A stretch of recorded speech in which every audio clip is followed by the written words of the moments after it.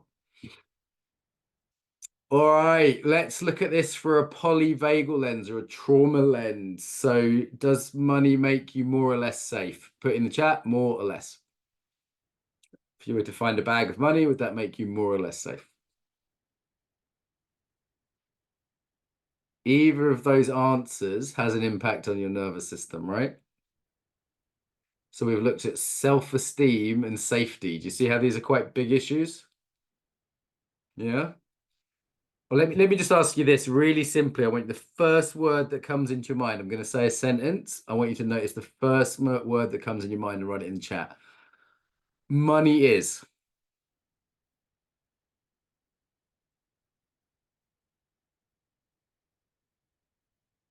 It's a lot like power, freedom, means a lot we're putting on money, isn't it? It's people that live without money, remember? So it's not essential. Power, source of pleasure. I suspect she's done some work on herself already around money. Most people don't necessarily see it that way. Trust, choice. Some say people say money's energy. What the fuck does that mean? What does that even mean? Mm, okay. Money. One more time. Money is. Do it like a couple of times. Money is. See what comes up. Don't have to make sense. Could be like turnips, chickens, whatever. Don't have to make sense. Struggle. Okay. Is money easy or hard? Everyone, give me an answer. Is it easy or hard? I could make money really easily. Helen, true or false? Like fucking I ship money. We have a concept in the company called magic mark anus money. Whenever the company runs out of money, I just pull it out my ass. And it's been working successfully for years. There's like single mothers in Hungary who rely upon magic mark anus money. Not once have we not made payroll. Huh? Not so good at organizing it. I have someone who helps me with that. Mm. By the way, there's only three money skills: giving, receiving, and organizing. That's all you have to learn. Three Hindu gods, three faces of Brahma. Make sense? Should we do that somatically? Giving, spending. You got to get good at spending money. Spending money is a skill. If you're a rich person who can't spend money, you're not rich. You're fucking in poverty, even though you have it in the bank. Receiving, there's the big one. Big, difficult one for a lot of service people. And organizing. Three toolkit poses, right? One more time. Write it down later. Giving. Are you good at spending money on yourself and on others? Being generous to yourself and others. It's like, you know what? Fuck it. I'm getting a taxi. Being generous to yourself rather than walking through the rain. Giving Danny a wedding present. Being generous. That's a skill. It's a skill. I love that skill. My dad, I learned that from my dad. And receiving. Even more asking. Try the active. This is receiving pose, right? I'm good at asking for money. Yesterday, I asked for money. 7.5 grand of dragon donations in one day yesterday. You know, I did that. I sent 300 WhatsApp messages asking for money. And 7 people went, yeah, sure. Asking for money. Okay. And organizing, containing. This is my weak spot. Notice if you're like, I don't want to look at it. I'd rather be spiritual and not think about it. You know, I tried that running a multi-million-pound company. Didn't work out so well for me, did it, Helen? No. Never try and not look at your finances when you run a multi-million-pound company. Now I have a little meeting every week and we sit down and we go, what the fuck are we spending? Who are we spending it on? What's going on? Half an hour a week. It's not a big part of my day. It's not a big part of my week. It's not a big stress. I just sit down and look at the Excel spreadsheet with the nice earthy lady who takes me through it and tells me how much money I don't have. Yeah. Okay, is there enough money? Is there enough? Yes or no? Quick first answer. Is there enough? It's like easy or hard, this. This is going to make a big difference. No worries, Sophia. Is there enough money? Yes, no, yes, no. Is there enough?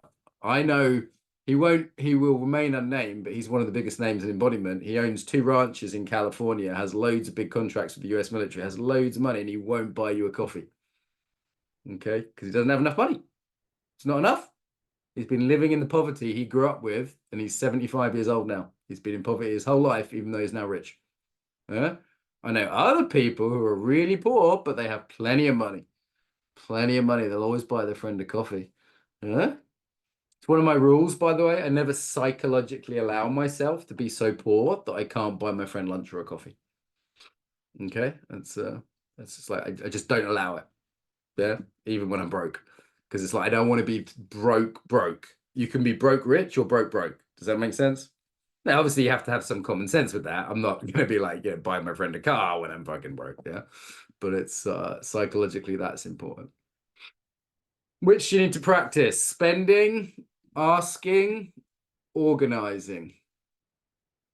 Who needs to organize? You need to put it in your diary every week, look at your fucking finances, maybe measure all the ins and outs.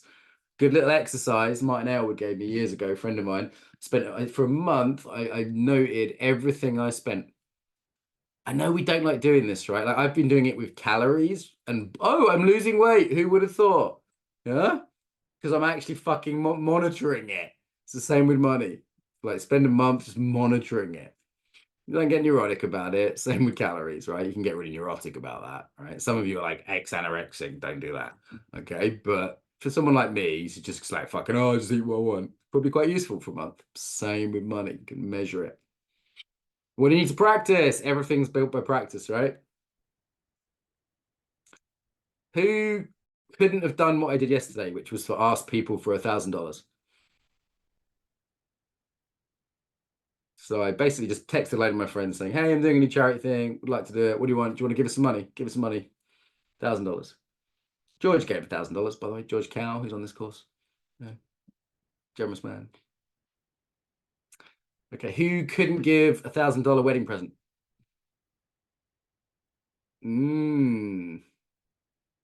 Practically or emotionally? Which way am I asking? Yeah. So do you see how this is the energy exchange, right? I can ask for it and I can give it. There's two skills.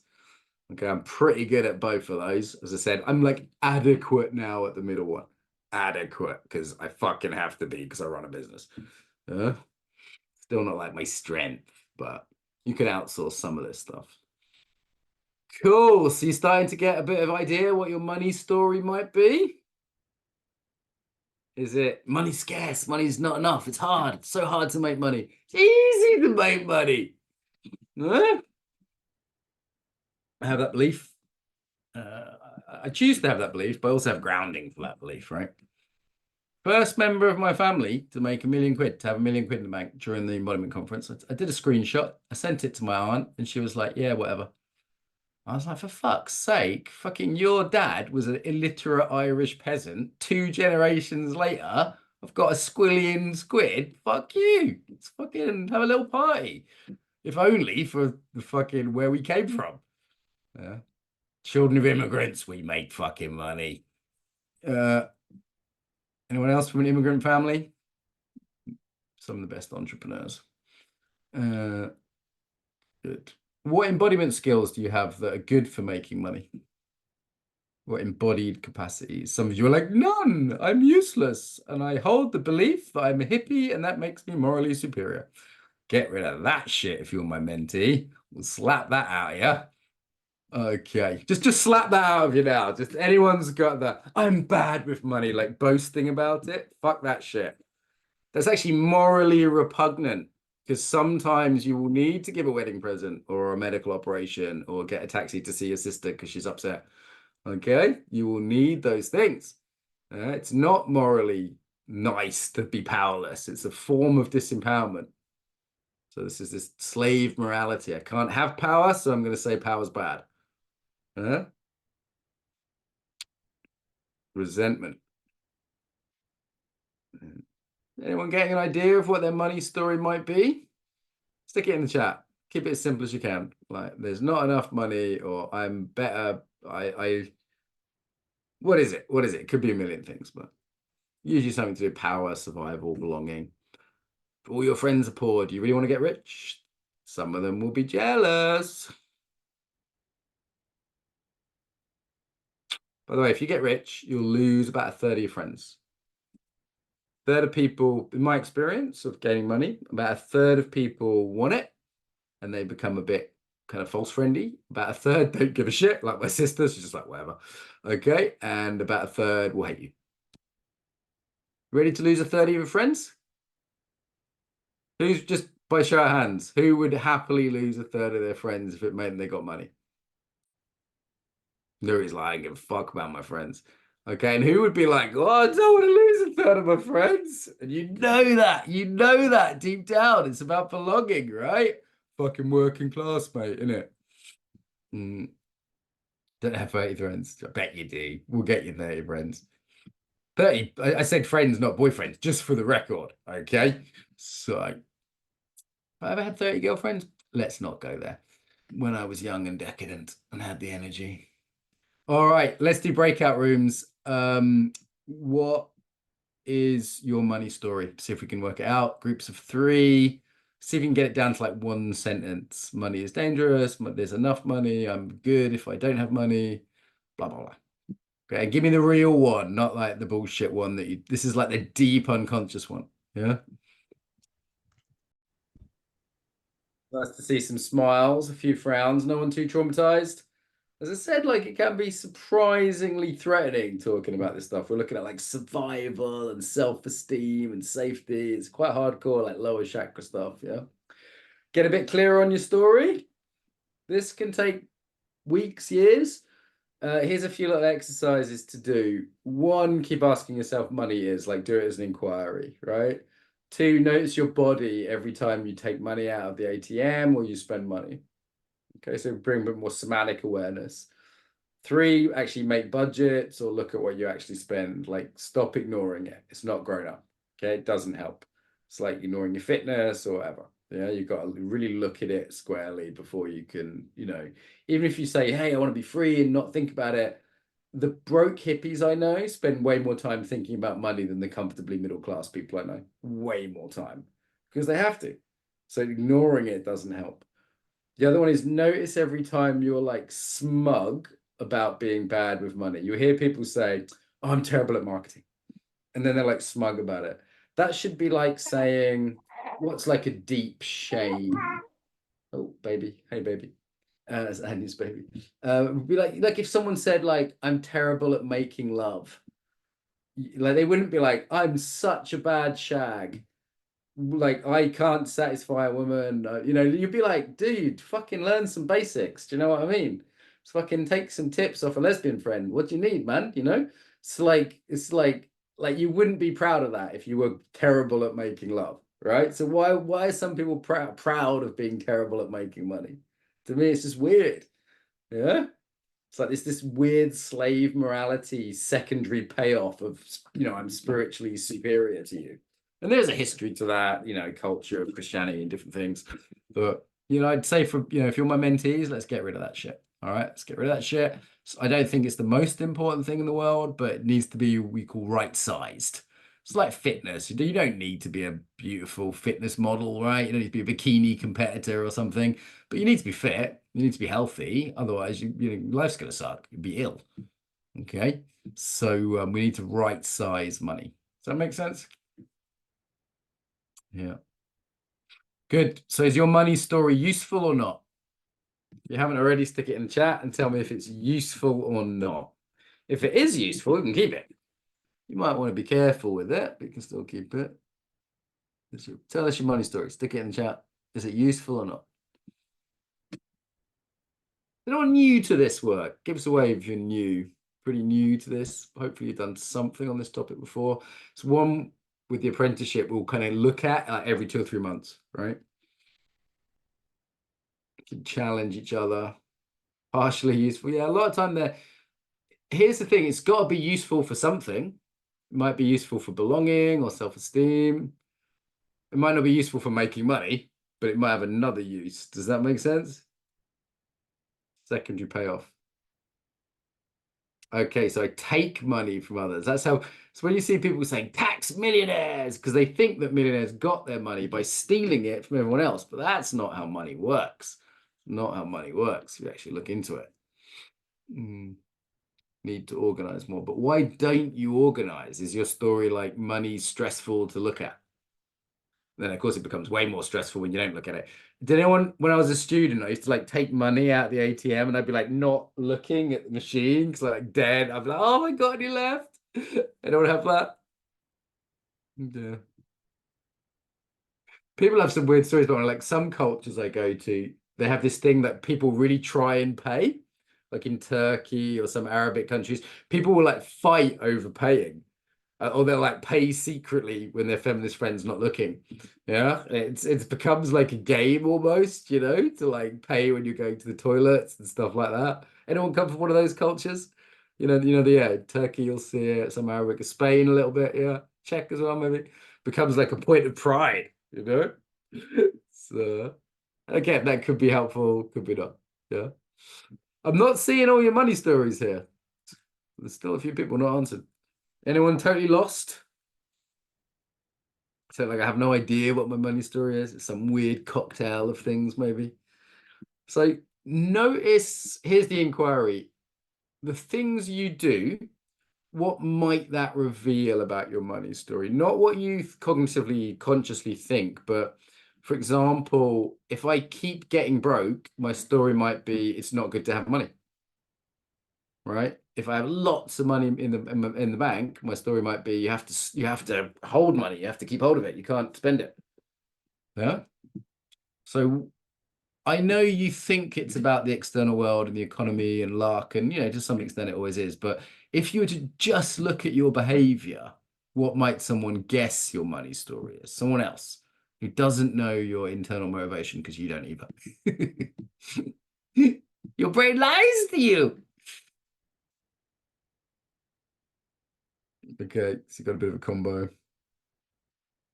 Yeah, I need to be money to be independent, right? So this is my freedom. Okay. Good. Good, good. So we're starting to reveal it. All right, you guys want to do a bit of existential kink before we finish? Something I'm studying at the moment. Anyone up for a bit of existential kink? Okay, so the basic theory of existential kink, I recommend the book. My girlfriend loves it, my PA loves it, and I'm interviewing the woman in a couple of days, so I've been deep into it for the second time.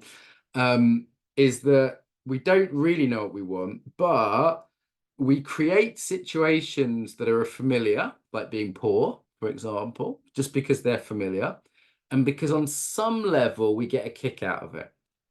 Yeah, on some level we get a kick out of it. So the key thing, and for many of you it'll be like being poor or being stressed about money, is to acknowledge part of us gets off on it.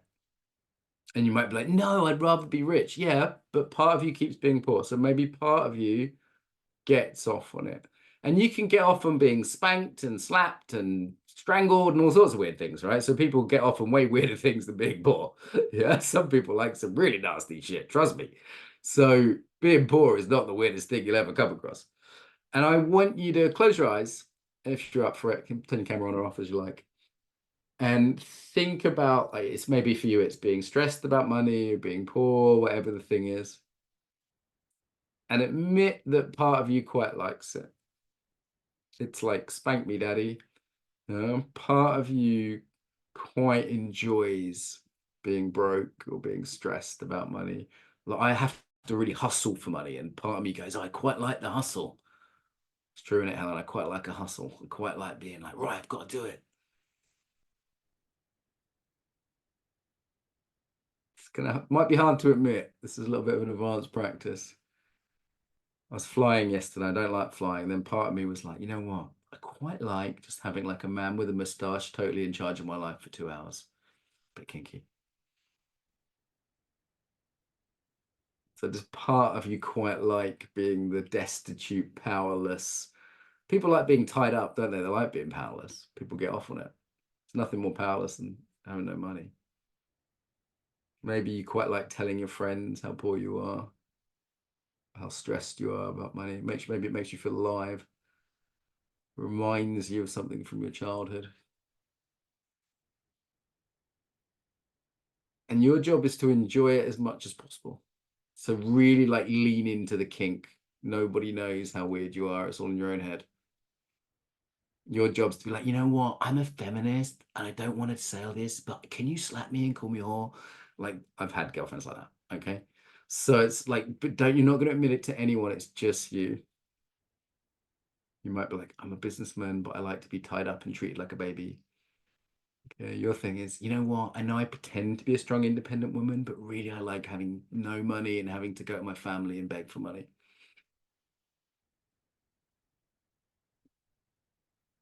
Okay, give it a little shake, little wriggle. It's enough of that, you kinky kids. Woo! Remember, in apprenticeship, we can go a little wilder and weirder than we can in the public courses if you're ready for that. Obviously, I do want your money if you got some. So if you're not in apprentice and you want to be, Helen can give you the link. Sign up now. It's good. You can see how good it is. So that's the link, embodied apprenticeship. So yeah, what have you learned today? What are your takeaways? The kink thing's kind of like in existential kink's kind of like an advanced practice. It doesn't always hit the spot, but for some people, it's like the magic key. Magic key. What have you learned today?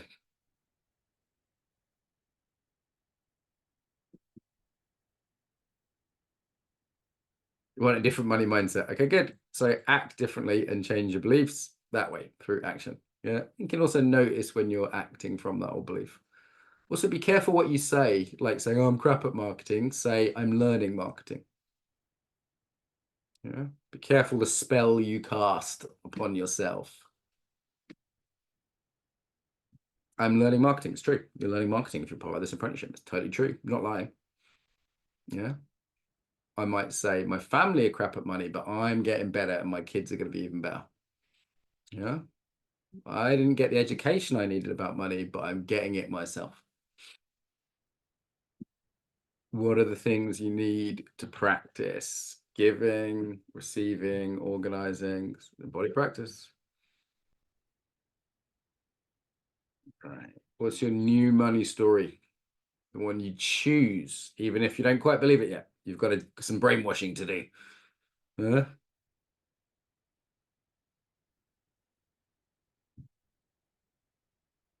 So if you're not wishful thinking, what would you be? So moving from magical thinking, la la la, I'll win the lottery one day, even though I don't even play it. Yeah, people have these weird magic. People have that about love as well, right? If I sit in my house, the right partner will come along. No, you need to get to some parties and go to some yoga classes and meet some people. Huh? So what's not magical thinking? Like I'm responsible for my wealth. How about that? Talk about personal responsibility. That's a tough one. I'm not a victim. I'm responsible for my wealth. And you know, if you're like a fucking single mother in Chad, I'll let you get away with it. Okay? You're a victim. Fine. But if you're in the West, you've had half decent education, you're not suffering from serious illness, fuck you. You're at least partially responsible for your wealth. What? But I want to be a victim. I want to claim that I was oppressed. Stop oppressing me. Money Python. Mm, love the king practice. Did you like that? So it really opened up my fear of flying. I was like, I hate flying. And I went, do I really hate it? It's quite exciting, actually, being afraid. It's quite nice to be out of control for a change. I was like, yeah, shock horror. Yeah. Anyone else like that? It's a new one for you guys, right? I'm just playing with it at the moment because I've got an interview coming up, so a bit of play with it. We're going to do it in the resilience course next if you're staying on for the resilience course. Any other takeaways? Final questions? Alan's going to tell me off if I don't take a pee break. It's funny, I interviewed someone today and she's like really like feminine and really good on the money and like stress and your nervous system health around money. And she's like, what do you do when you want to like nurture money? I'm like, I bend the world to my will. And she's like, oh, I think you're kind of more masculine type than me. I was like, yes. It's like me and her had like utter, she's like, I like grow money. I like nourish money. You know, she was much more like feminine. I was like, that's lovely. And it's not what I fucking do. Right. We have different embodiments, pros and cons, right? I'm like really active, but I can burn out. She's a little passive, probably way more sustainable than me. Probably be a good business team, actually. Yeah. Cool. Final thoughts. Okay, be gentle on yourself after this. A little bit of self-care. It's actually, I'm making a lot of jokes, but it's actually quite hardcore talking about money. All right. It's quite hardcore.